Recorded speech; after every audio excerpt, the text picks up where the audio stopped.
Thank you so much for coming to Asia School of Business, for flying 21 hours and coming here to share your business knowledge.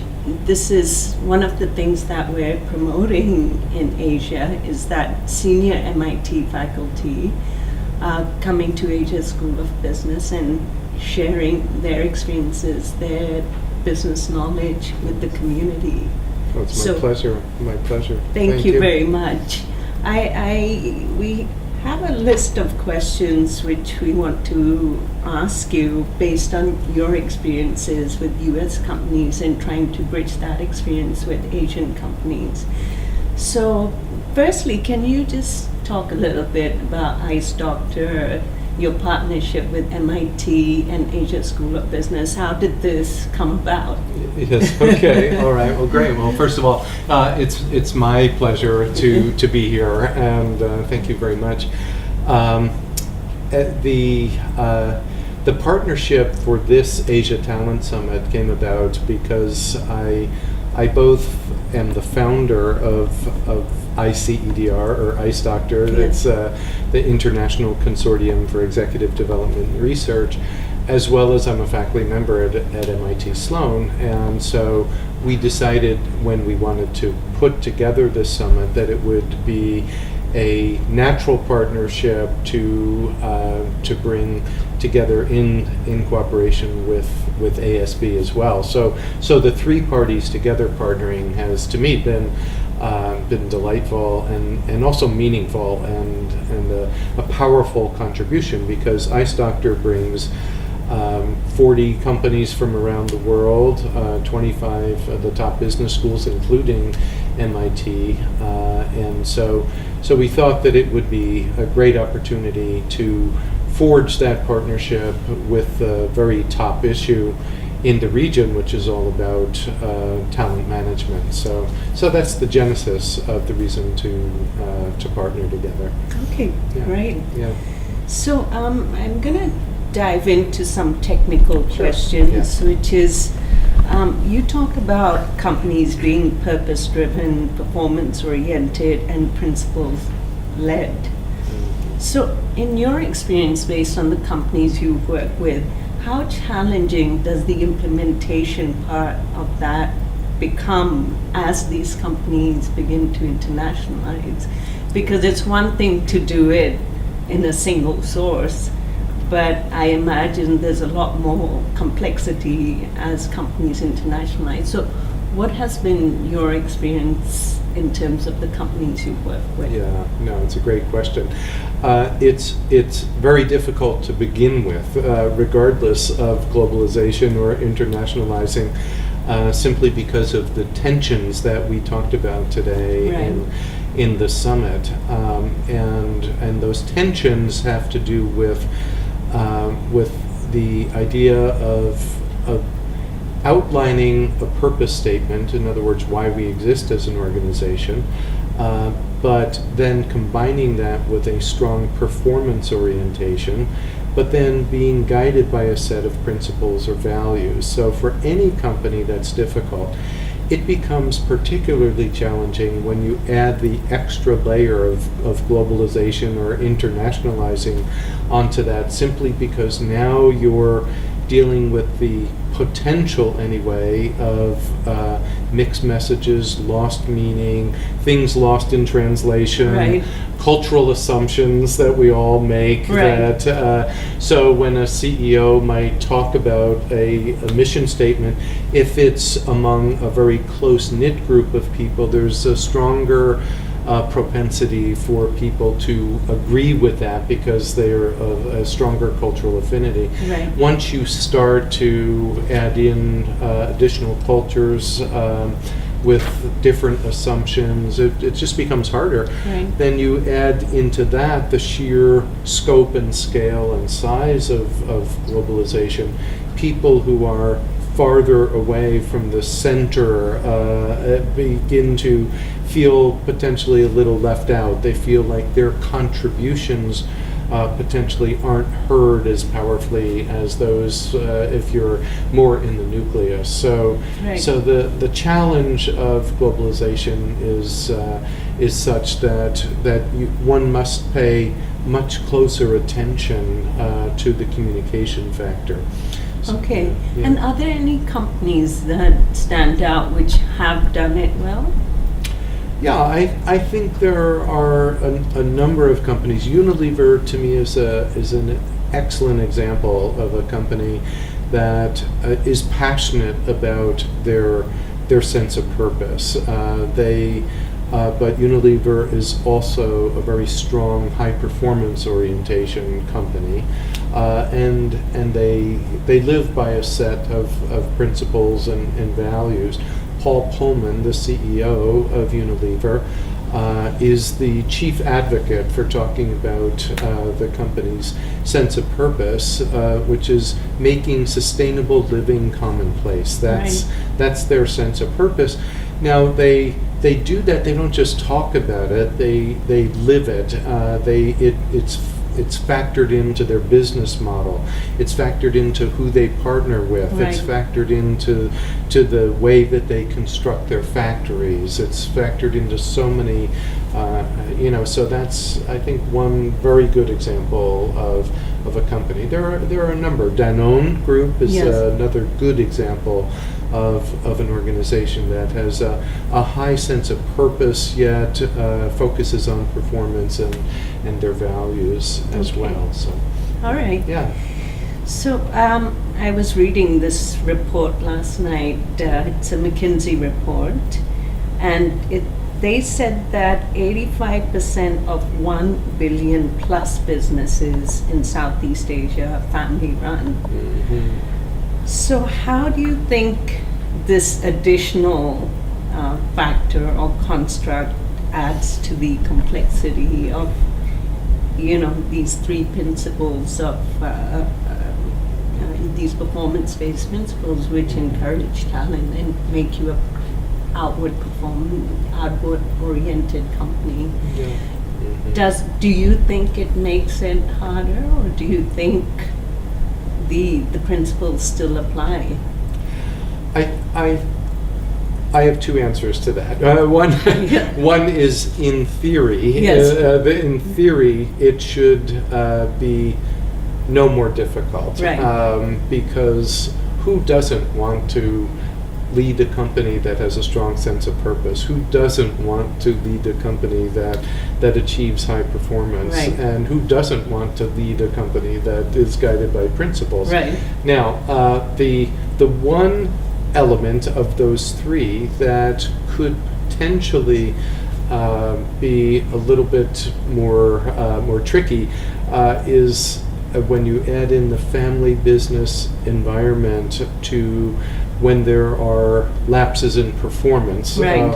Holding people within the family more accountable, and holding them to account Right. might simply become more difficult because Right. they're family, and so that adds a different layer of complexity to it.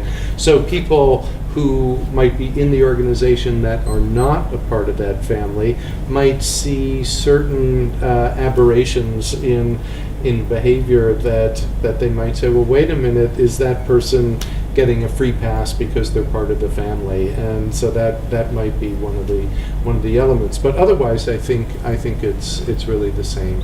So that's the difference between theory and Right. practice, and that Right. that we have to And factor I'm that just in. thinking, because there is that dimension of culture. For example, in India, Yeah. 67% of these companies are family run. Mhm. So is it culturally acceptable? If I'm thinking aloud here, is it culturally acceptable if family members are not held accountable, but you are? This is just, I guess, research for the future. Yeah. Well, I think it's something that will only be tolerated for so long. Right.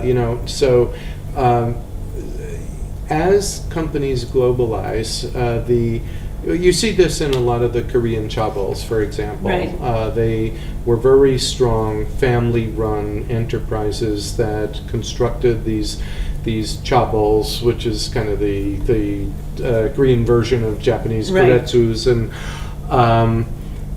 as soon as the pressure came for performance, as soon as they became moved in their orientation to having more public financing, Right. or doing deals with entities that were under more regulation, there came in more pressure then for the performance orientation to start to come up. So I think that as companies mature, even the family-run enterprises, I think, will start to feel increasing pressure to make sure that they're delivering on performance. You see it in some of the presentations we had today with the Fung Right. Group. Yes.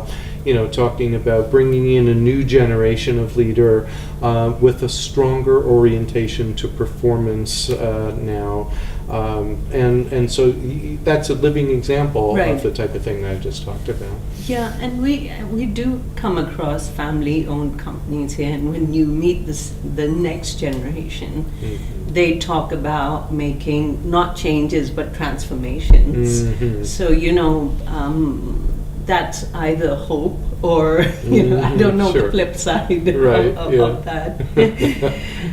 So I'm just gonna ask you two more questions because Sure. I think you've answered a lot of things As we're going. as we're going.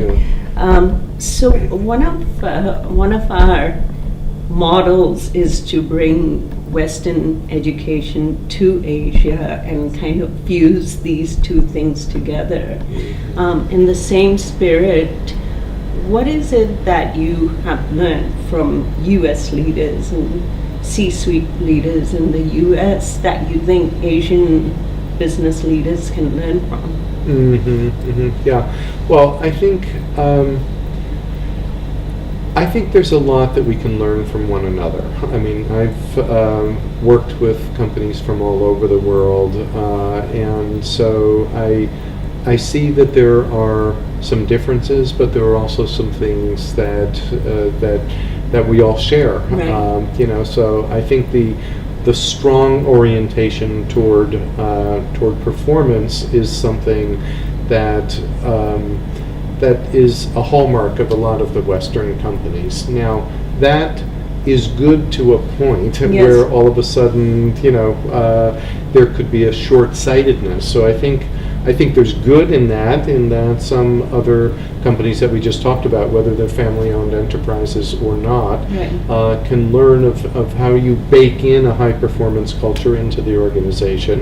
But I think Western companies can also learn from companies in Asia to take a more holistic view, a longer-term view of the business, the view that an organization might have to pay it forward Right. to their community. So, but I think there's there's simply been more time and investment in Right. leadership and management education in companies in North America and in Europe. So we've been at the game a little bit longer in a formal way, Right. not so many of the great research institutions are in Europe and in North America, but that's coming here, and I Right. think you see it in ASB, and so I think paying attention to leadership as a profession, professional management as something that the U.S. has paid attention to for the past 75 years. Mhm. And so, and bringing formalized management education now increasingly to ASEAN and Asia Pacific in general, I think is something we see a lot of attention now being paid, Yes. to say that as we migrate from family-owned enterprises to more formalized management, this is a skill that we can learn. It's not something that we're born into. Right. So, yeah. That's the good news. I think that's a great segue into my last question, because you talked about bringing that kind of rigor and formal experience that you do have, that legacy that you do have, Western countries do have in education, and bringing that to Asia. So by that same token, what is it that you think ASB, what value do you think ASB brings to ASEAN and Asia's ecosystem? Yeah, well, I think it has great potential, and I think that this is a very large market with people who are thirsty for learning and development, and so ASB, I think, can really serve as a platform for people to grow and to develop. Number one, I think it can serve as a convening authority to bring together not only many different companies, but government agencies, and to be able to actually create a dialogue around the importance of leadership and learning and talent management. And so I am very excited about the potential that ASB can bring to ASEAN, and so that's one of the reasons why I'm here, is to help in that effort. And are there, in your view, from your perspective, what differentiates us from the others? What is it that you think we do which makes us different? Well, it's hard for me to answer that in terms of a comparative sense, So let me just say that what I think that the potential is for ASB is that it is starting off with a very strong orientation toward melding together big ideas that can only come through rigorous research, but with practical applications. So it's that sense of bringing together big ideas, but those ideas that have impact in the business world. And so I think if ASB starts with that as a premise, then it doesn't have to unlearn a lot of the things that many business schools have had to unlearn, which is simply focusing on conceptual frameworks and ideas that have little relevance inside the real world. And so starting from the point of view of saying that we want to bring big ideas to the table to talk about it,